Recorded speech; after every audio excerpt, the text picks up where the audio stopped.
So you said we have two hybrid models. Start there. So we have a hybrid model, and we have a typical land and expand sales process. So when we get the customer, it's usually inbound. We have about 40,000 trials starting every month, and trial typically equates a new company. So it's not an individual trial, right? It's an organization, and we qualify them. And for their bigger and better ones, we provide sales assist. So the sales rep is calling the company. And then if the company is below 2,000 employees, it's usually very quick sales cycle. And if the company is above 2,000 employees, it's usually longer, sometimes might include proof of concept. But in any case, when we land the deal, we don't try to delay it. We don't try to artificially inflate it. We take the deal that there is. And then if oftentimes it might be a team or department in a much larger organization. And that's when later the expansion picks up. Like if we landed a smaller team in a company like Google, then later we can grow that account. So some of our customers might start as 15 users and become 2,000 users 4 years down the road. So a lot of accounts kind of grow with us. And the minimum price again on that seat, is it right? You said $50 is a good average on the per seat basis? On a per seat basis, I'd say the average is between 20 and 30. So the SMBs are usually below 20, and their enterprise are usually above 30. Companies, I don't mean the plan, I mean the companies. So the average is between 10, 20, and 30 per user per seat per month. Yeah, that's fair. Launched in 2006, you have 600 people on the team today. Break that team down for me. How many of them are kind of sales marketing?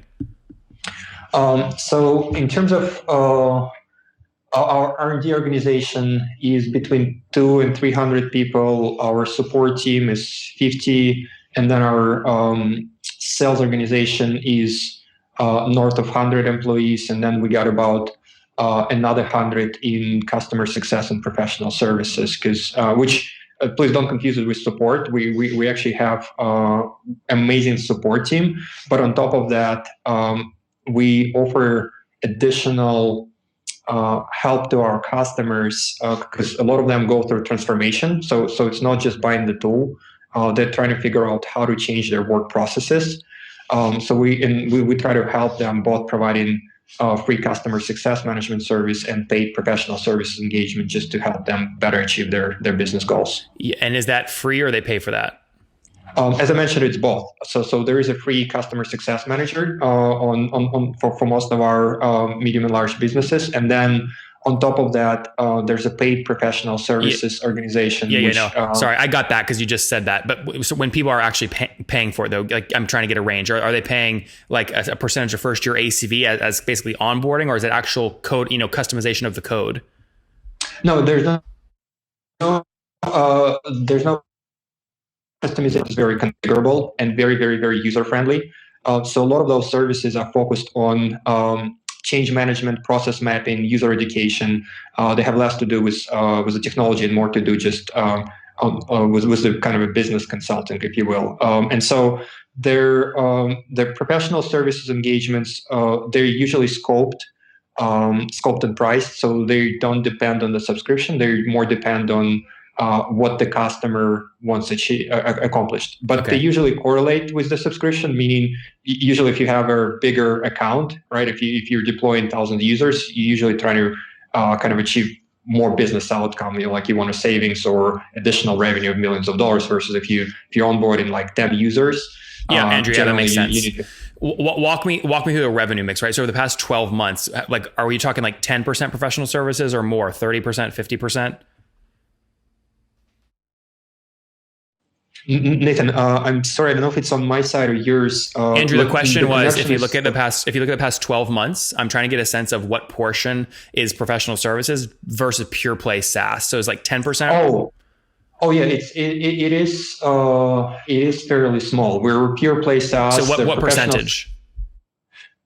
Give me a quick minute. I believe it's less than 2%. Oh, less than 2%. Okay, really small.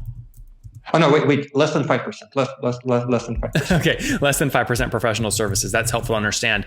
Look, another reason people do professional services is because it drastically drives up retention, which is, on those accounts, which is critical in a SaaS company. So when you look at your retention today, how do you think about it? And what is it? Are you over 100% net revenue retention?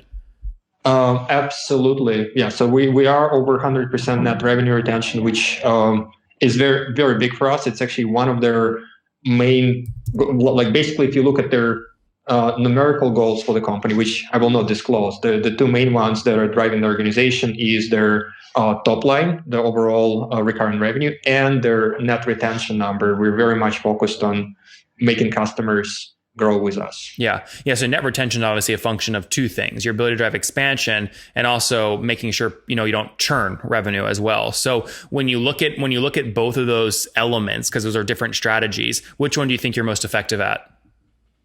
Right now we're effective at driving both, but we usually focus more on expansion.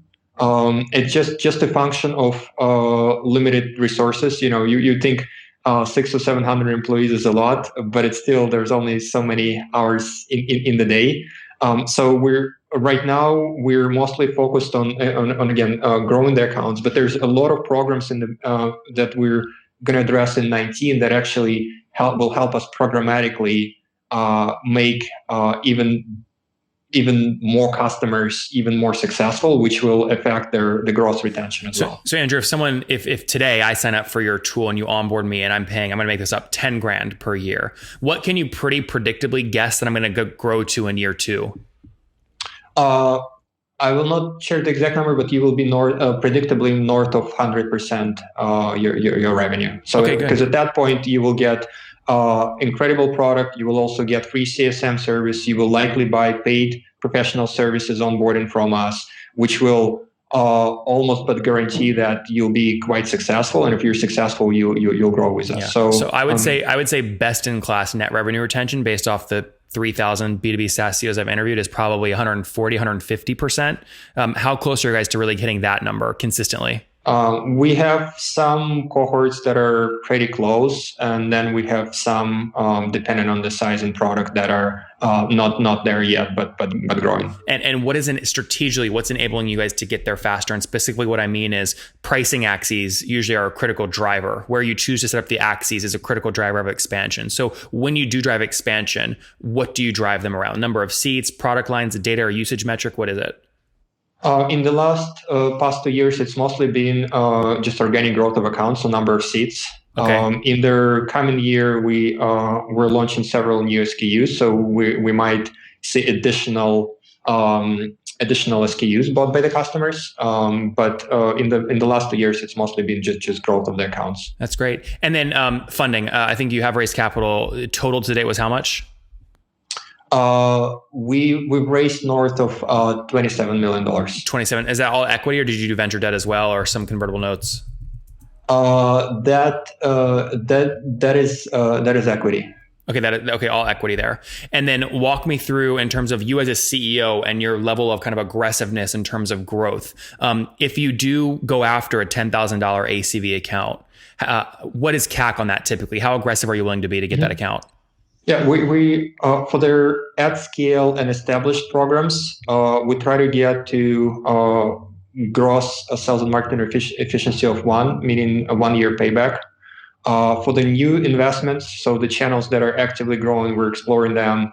We're ready to invest. So sometimes it means up to 2 years payback, and even in case of small tests, it could be even less predictable. But in a stable state, when something works at scale, ideally we'll like 1 year payback. Got it. So that's interesting. So you would go as high as spending $2 to get a new dollar of ARR on a new channel, but over time you want to see that drive down and stabilize around 1-to-1. That's correct. Interesting. That makes sense. And when you are spending that money, like name a test that you're running right now that you're excited about.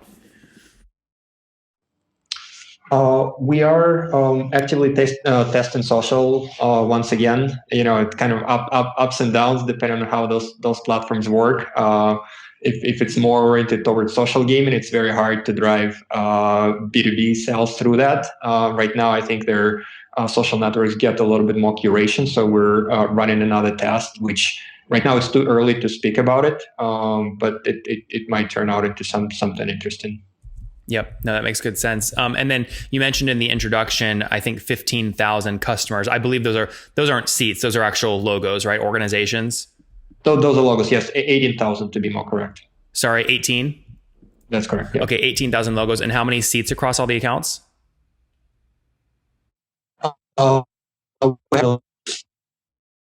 Andrew, sorry, you cut out there. How many?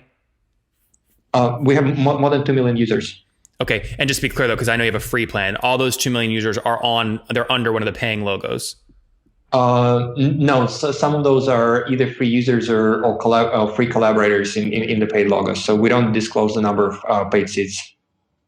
Okay. But you have 18,000. 18,000 is the paid customer number, correct? It's paid customers. That is correct. Yes. Okay. I'm curious. Why do you hold the seat number back, but you reveal the logo count? Just because because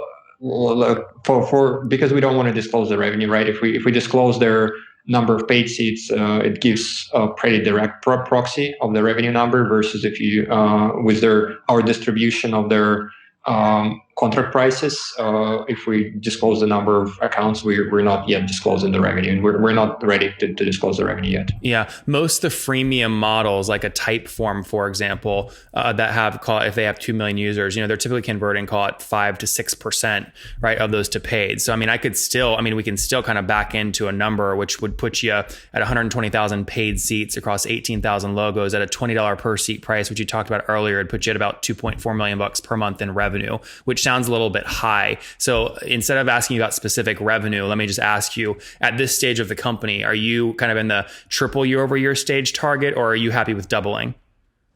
Well, the exact revenue number I will not disclose, but I can tell you that your math underestimates it. In terms of a revenue growth target.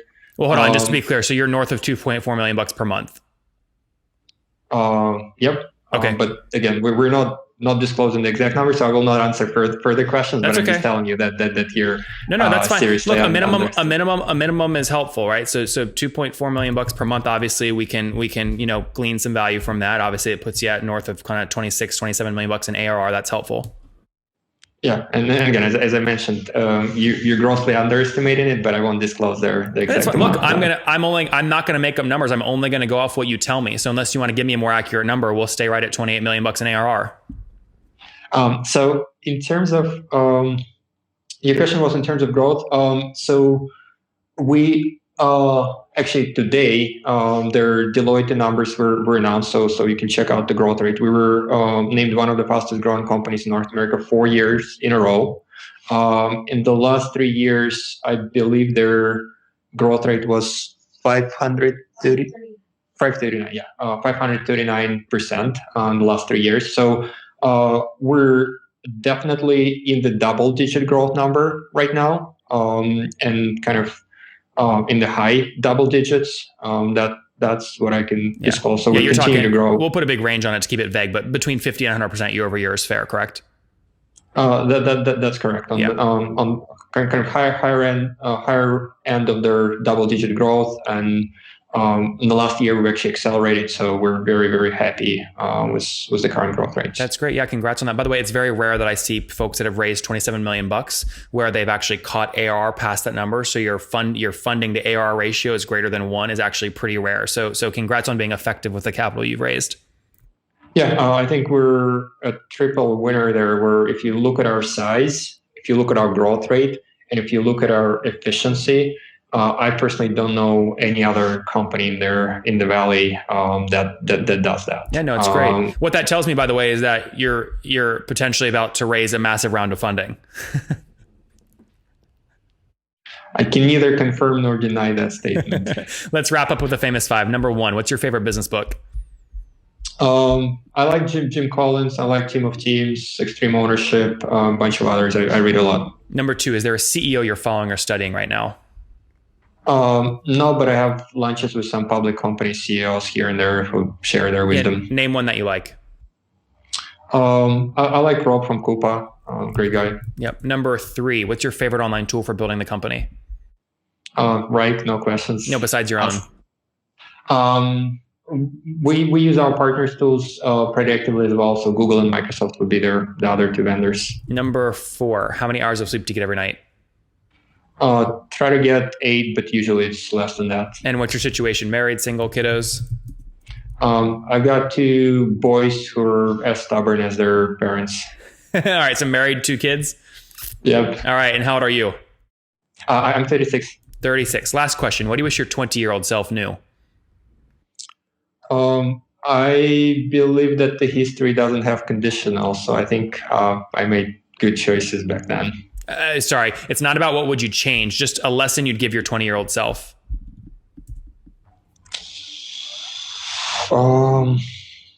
Maybe something you tell your kids. Surround yourself with good people. Yep. Guys, surround yourself with good people. Again, Wrike launched back in 2006. So healthy traction over a longer period of time, 600 employees across many different offices, currently serving about 18,000 logos, doing north of $2.4 million per month, healthy growth, growing more than 50%, but less than 100% year over year. They're doing this all very efficiently. Only 27 million bucks raised. Each seat price, call it 10, 20, 30 bucks, depending on the cohort. Net revenue retention, north of 100%, but south of 150% as they work to, again, drive more expansion year over year. As they test new channels, they're willing to spend up to $2 to get a new dollar of ARR, but over time, he wants to obviously see that, Andrew wants to see that kind of flatline and stabilize around a 1-to-1 ratio. Andrew, thank you so much for taking us to the top. Thank you, Nathan.